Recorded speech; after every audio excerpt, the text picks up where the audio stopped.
Hello, my friends, and welcome back to another session with the older man. Today, we're going to examine how women actually turn on each other when they do not get support on the things that they believe in. Yes, I'm talking about the presidency and how women turned on each other. You know one thing about the so-called feminist ideal, and I've told you guys this over and over again, and it's been said many times in the red pill space. This isn't about female empowerment. This is an ideology that only pushes one way and one way only. Supremacy. Female supremacy. It's not about common sense. It's not about anything else. So, before we go on, guys, subscribe, support your brother. Make sure that you subscribe and turn on the notification bell. And hey, book a chat with me if you'd like to have a chat. All right? And don't forget, you can always join me over on the Ask an Older Man community. Here's the link. It's also in the description of this video. Come on in and meet and network with like-minded people who follow content like mine. And hey, it's free. You have nothing to lose. Okay? So one thing that was very apparent in this recent election in the U.S. is that white women came out in droves to support Trump. But of course, there's a lot of white women on the left who actually didn't like that shit. And to hell with the fact that you are a woman, the mere fact that you supported something that they did not support, and of course, because of the massive push on the anti-feminine ideals that was done on the left side. A world where we have the freedom to control our bodies. And the freedom of women to choose what we do with our bodies. The freedom of every woman to make decisions about her own body and her reproductive freedom. And the nonsense has just brainwashed young women around the world and right here at home to think that A, their rights are at risk, and B, that men hate women. A lot of white women felt betrayed. But with this betrayal, these women are freaking vicious. Woo! When they strike back at other white women. And so that's what we're going to look at today, because it's really eye-opening what you're seeing, man. And the reason I started to look into this more was because of my last video I posted on how Trump and U.S. policies affect the rest of the world. And I played this clip on what Trump is trying to do in the education system in the U.S. And I identified that the American education system has failed because Americans aren't looked at as very intelligent around the world. And Trump knows that, and he's trying to reform it. But of course, the left see this as a massive betrayal of female rights, which there's no indication that that's going to happen. So I made that video, and someone responded, "Oh, I used to like this channel," and just left it like that. In other words, they didn't like the fact that I actually said something positive about Trump. Now listen, I'm not anyone's follower or supporter. I don't care whether you are a U.S., Indian, Russian, American, Caymanian, Jamaican president or prime minister. I'm going to comment on the policies that I see that are good or bad. I don't care whether you're on the left or whether you're on the right. I don't take sides. If it's a good policy, I'm going to comment on it. If it's a shitty policy, I will comment on it. That's it. Simple. So don't ask me whether I am right wing or left wing. I'm no wing. I'm the body. I'm in the middle, baby. Some policies I do not like on the left, and some policies I don't like on the right. And I will make that very clear when I make a political comment. All right, so let's listen to how white women responded. I hate to actually have to use the term white, but this is what we're seeing because they have identified themselves. Want to vote for Jill? Vote for Donald Trump. But do not give a vote to Kamala Harris and expect to be welcomed by my community. Black men and women did what they needed to do in this election, and they should absolutely take the next 4 years off and not have to do shit. White men, white women, Latinos, non-voters, third-party voters are the people who are responsible for whatever happens over the next 4 years. And I hope you guys are happy with Trump. In terms of what's happening in the Middle East, I hope it works out under Trump. I'm sure the guy who has a literal place called Trump Heights in Israel that was gifted. And these are influencers. These are people who have large followings. And this I'm not saying whether it was right or wrong, but what made Trump and his campaign geniuses is that he went on Joe Rogan shows. He went on podcasts. He did a podcast with Elon. He did a lot of online stuff. The left, they bought out all the celebrities, not realizing that the world really don't look at celebrities anymore for this sort of information. They don't follow their celebrities for that. They will follow their celebrities for the makeup and the BBLs and all this shit in their fashion sense. But when it comes to politics, no, Americans don't follow celebrities. The power is in the podcast, my friend. It's channels like these that are much more influential, and Trump and his team identified that. So the fact that he went on Joe Rogan and won shows you, my friends, the power of podcasts. Get out there and do your own podcasts. Podcasts are like mini TV stations, my friend. Let's hear this other lady. This right here, this is the reality of what we are dealing with right now. When people think of white men nowadays, they think of Andrew Tate, Peter Thiel, Elon Musk, Joe Rogan, all of that. Yeah. We have an entire generation of little boys that is being raised on the propaganda that Andrew Tate and Elon Musk are pushing right now, and we're cutting it down to, oh, it's just internet trolls. That's all it is. This is what a lot of us are forgetting, is these internet trolls, they're going to grow up and be able to vote pretty soon. They're going to grow up and become adults, and it's going to get a hell of a lot worse. We have an entire generation of little boys right now that are being raised to hate women, hate minorities, hate gay people, all of this. And it is because they don't see equality as bringing other people up. They see equality as it bringing them down. Because they see the way that our communities treat women and black people and gay people. And, oh, I don't want to be treated like that. And this alt-right pipeline is pushing this idea that the far left agenda is a threat to them directly. Yes, it is. The far left, the extreme left, isn't doing well for societies. I used to be a lefty. If I was to classify like that, I was much more a lefty than I was conservative. But that's when the left was more, normal. The left has gone extremely left, man. And as I got older and started to examine politics a lot more, listen, I've been a political commentator from the time I was probably 25, 26 years old. I always was fascinated by how politicians and how politics ran societies. So more than half of my life, this is something I've always examined. I've always been fascinated by it. I can tell you, when I see something happening that is not good for society, which is easily identifiable because the health of a society is evident. You all in America just tend to look at the amount of money because you all are very, very financially driven. But you don't look at the health of the people, the mental health. Mental health is way off the scale. So many women are on meds, yet they complain that everything is great. Yeah, I said, yet they complain that everything is great. In other words, that don't freaking make sense. I know what I said.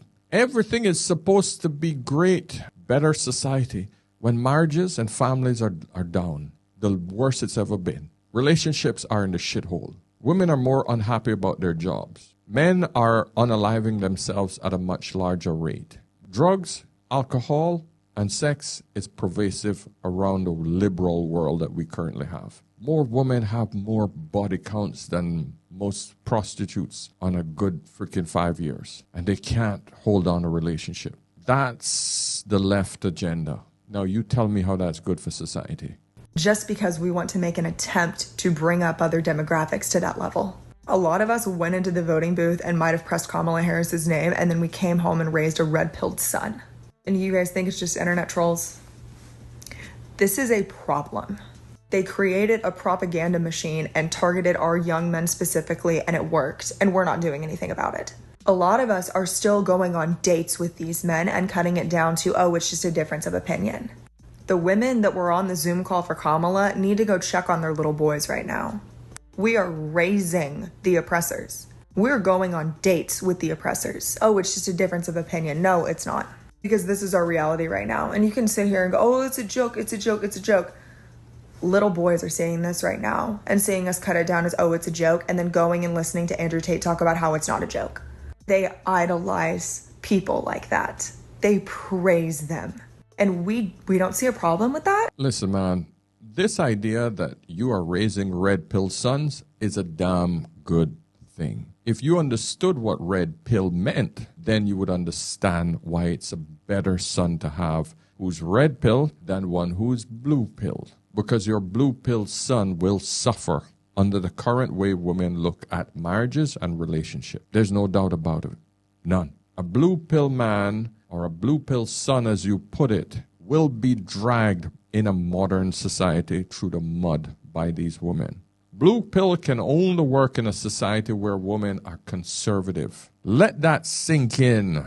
If a man provides everything for a woman, he must receive something in exchange. Her devotion, her loyalty, her ability to work in the home, her ability to actually take care of kids. You insist that none of those things should be given back to a man. He should do everything for you as a blue pill man. Go out and work, still come home, take care of the house, and do everything. Pay for you, still open the doors, still bring you flowers, still do everything as a conservative man, even though you are a modern woman. That is blue pill. And then when you're tired of him and when you're bored of him, you want the ability to get up and say, I want a divorce. For what reason? Oh, he was a good man, but I was just bored, or I wasn't happy. And you can move on to the next man as a modern parasite and do the same thing to that man to secure your retirement. Hell no. Boys need fathers that will teach them the proper way to protect themselves. Red pill don't teach men to hate women. Red pill teach men to protect themselves at all times. That's it. Because they understand female nature. So don't get it confused, my dear. I love how this brother said it. This election has exposed a lot. But one of the biggest things it's exposed is that for whatever reason, society has allowed white women to somehow view themselves as a minority, even though they are the majority, literally. And they've allowed white women to demonize white men whilst aligning with white men. You see, what we're not going to do here is sit down and demonize white men for voting conservative when white women also voted conservative. If Andrew Tate and red pill and whatever the case is, misogyny was the reason that white men voted conservative, why did white women do it? Because you done it. And by the way, it's 2024. There's nothing wrong with it. From my perspective, there's nothing wrong with that. But what we're not going to do is let you skirt accountability yet again. The brother's right. The brother is right. I love that clip right there, man. He said it correctly. Let's listen to another point of view. White women are the problem, and I failed to realize that. Now I'm just realizing how many friends I had, and that's on me, who supported this man. If you were looking for who to unfollow or who to block or cut off, go to pages like Bryce Hall, go to pages like The Orange Man, see who is commenting and reposting. I went to their pages and saw many of my white friends, my white female friends, commenting in support of this man. If you think that I'm not going to stop fucking with you for being on that side, I don't know what you're talking about. It could not be more personal. I see you, you will never be in my life again. And as a white woman, it is on me that I thought that that wasn't the case. My friends who have been silent during all of this, you're on my shit list too. Do not invite me to Pilates. Do not invite me to parties. We're not getting coffee. We're not getting tea. Fuck you. I see you. We are not friends. How the fuck would you think that we'd be friends after this? Especially the ones who follow my content. That's the craziest thing for me. Why would you even want to be my friend, following my content? What do we have in common? Oh, wait, the answer has already been answered in my head. We are both white, conventionally attractive women. And those kind of women, that's all they want to align with. That's where their value stands. They just want more white, conventionally attractive friends, regardless of what their political beliefs are. I don't. Fuck you. I'm looking at all of you bitches sideways. Black women, I apologize. I did not realize that it was that bad. I didn't. That's my ignorance. That's on me. I should have read their silence. I should have noticed that, and I should have made an opinion accordingly. I didn't do that, but now I am. If you think that you can support that man and be my friend, absolutely not. Wow. You better agree with me or you're not my friend. Imagine that. Imagine telling your friends that. Agree with me or you're not my friend. I mean, agree with me on everything in life or you're not my friend. And listen, black women, listen. I know the reason why white women did not vote for Kamala was because she has color. Yeah, I know that that's the reason why they did that. And I apologize. Oh, God. Nothing about policy. America, you guys really need to check yourselves, man. White women, you need to check yourselves even more. Women like this will show you the problem that you have as so-called feminists. Women who are supposed to be supporting other women. You better support the cause or you're not a woman and I will disown your ass. Yeah. Woo! I want to read a few comments on this because it's hilarious. Chillabin Cookie says, it's crazy to think that all of these influencers have that much voice power. I mean, Joe Rogan, Bryce Hall, Admin Ross, all those toxic alphas, etc. The Pauls, like what? TF. Gentlemen, it just shows you the power of the podcast now that we have. Men are getting out there and we're making our voices heard. Okay, so keep it up, gentlemen. Keep it up. Get more and more of these channels out there. User 384 something. Guys, I had to break up with like 3 boyfriends. Jesus. I don't know whether that's a troll or whether they're serious. Christina said, I just unfollowed 174 people on Instagram. Salt Girl 135 said, I ended a 35-year best friendship. Nothing in common anymore. For 35 years, trust me, you have a lot in common. Just that, hey, this person just voted their conscience. That's it. Last one. Janet Hamilton said, girl, I'm so with you. My best friend of 50 years, I just literally had to tell her to go F herself. I'm done. I'll support everyone, but not a Trump supporter. Period. Wow. Clara, one more. Clara said, baby, I've been cleaning house, laughing. Unbelievable, man. It seems like the most powerful voting bloc, the white woman in America, they are imploding on each other. This is what happens, man. There's absolutely no loyalty amongst them. Feminism isn't about sisterhood. It's about get on my program or F off. You see it right here. Clear as day. All right. So, my friends, listen, subscribe, please. Book a session with me and join our membership system. And I will see you in the next show. All right? So until next time, my friends, remember, whenever in doubt, always, always ask an older man. I'll see you in the next one. Cheers.